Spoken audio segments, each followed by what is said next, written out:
पत्रकार वार्ता अधिवक्ता संघ जिला रीवा ने कुछ प्रादेशिक मांगों को लेकर और जिला प्रशासन के विरुद्ध आमंत्रित की है। सबसे पहले जब कोई भी अधिवक्ता के पेशे पर आता है तो वो लाइसेंस प्राप्त करता है और राज्य अधिवक्ता परिषद हमें अधिवक्ता के रूप में कार्य करने का लाइसेंस प्रदान करता है। इसके लिए वो लगभग 20 से 25 हज़ार रुपये हमसे फीस जमा कराती है और तब हमको अधिवक्ता के रूप में कार्य करने की अनुमति प्रदान करती है। उसी को अपन लाइसेंस कहते हैं। जब लाइसेंस मिलता है तभी हमारा इंश्योरेंस भी होता है और ये ग्रुप इंश्योरेंस के तहत जितने भी अधिवक्ता हैं मध्य प्रदेश में वो सभी उस ग्रुप इंश्योरेंस से बीमित हैं।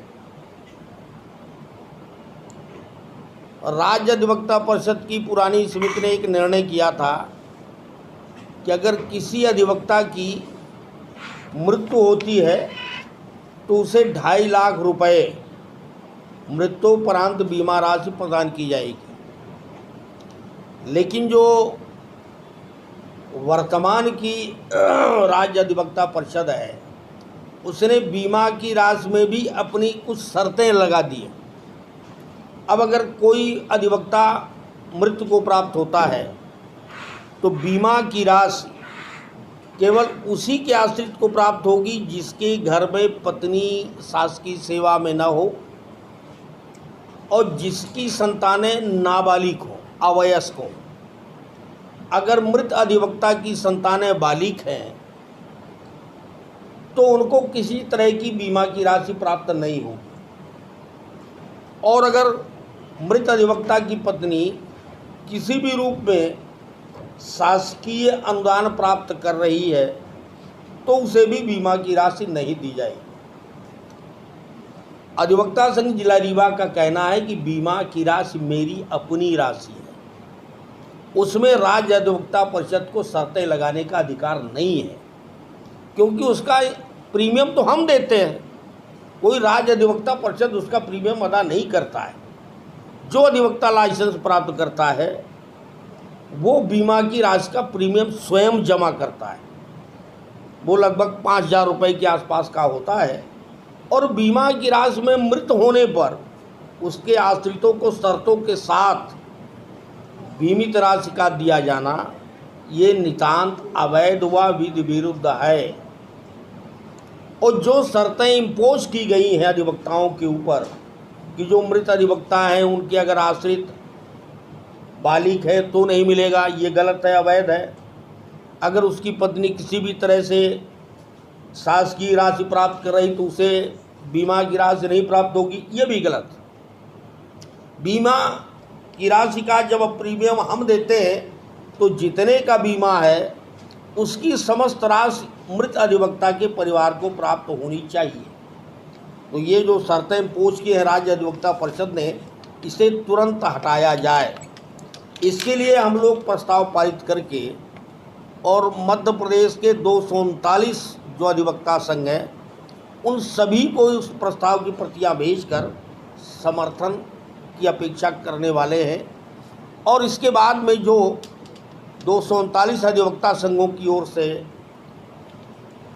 माने उनकी संस्तुति प्राप्त होगी, उनकी सहमति प्राप्त होगी तो उसके संबंध में फिर आगे की लड़ाई लड़ी जाएगी। अधिवक्ता संघ जिला रीवा का कहना है कि हमें जो भी अनुदान प्राप्त होता है, चाहे वो चिकित्सा सहायता का हो और चाहे मृत अधिवक्ता के रूप में जो मिलता है, अधिवक्ता कल्याण निधि के रूप में अभी अधिवक्ता पत्र में 40 रुपये की टिकट लगती है, जिसमें से हमको बीमारी पर 1 लाख रुपया, गंभीर बीमारी पर और सामान्य बीमारी पर 35,000 रुपये तक की आर्थिक सहायता प्राप्त हो सकती है। अधिवक्ता संघ जिला रीवा की मांग है कि अधिवक्ता पत्र में जो 40 रुपये की अधिवक्ता कल्याण निधि की टिकट लगती है उससे 100 रुपया किया जाए और उसके एवज में गंभीर बीमारी पर अधिवक्ता को 5 लाख रुपया और सामान्य बीमारी पर अगर वो भर्ती हुआ है तो उसे 1 लाख रुपए की चिकित्सा सहायता प्रदान की जाए। और मृत अधिवक्ता को उसकी प्रीमियम के साथ जो अधिवक्ता कल्याण से राशि प्राप्त हो तो लगभग 10 लाख रुपया उसे मृत्यु के बाद उसके आश्रितों को प्राप्त होना चाहिए।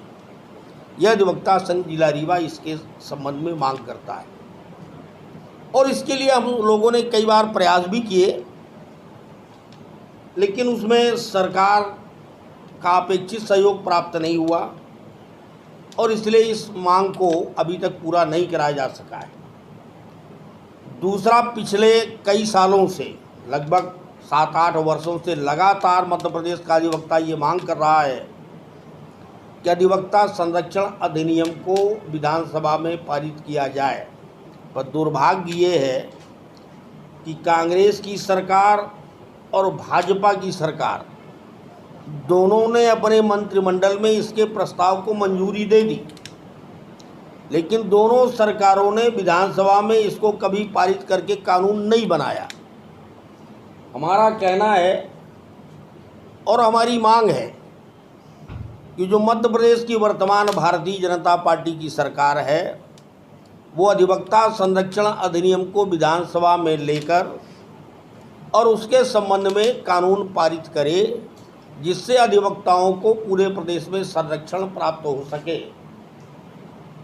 आए दिन हम सुनते हैं कि अधिवक्ताओं के साथ उनके अधिवक्ता पेशे को लेकर गंभीर मारपीट तक की जाती है और कभी कभी तो इस संबंध में उनकी जान भी चली जाती है, लेकिन कानून का संरक्षण उचित रूप से नहीं प्राप्त होता।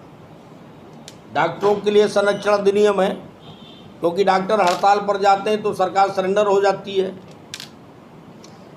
अधिवक्ता इतनी लंबी स्ट्राइक पर न जाए और अगर चला गया तो सरकार सरेंडर हो जाएगी। पर हम चाहते हैं कि पहले हम सरकार को चेतावनी स्वरूप इतनी मांग बता दें कि आप अधिवक्ता संरक्षण अधिनियम को विधानसभा में लेकर उसे अधिनियम का दर्जा दें। एक और मांग है जो वो रीवा जिले से संबंधित है। आजकल रीवा जिले की पुलिस अधिवक्ताओं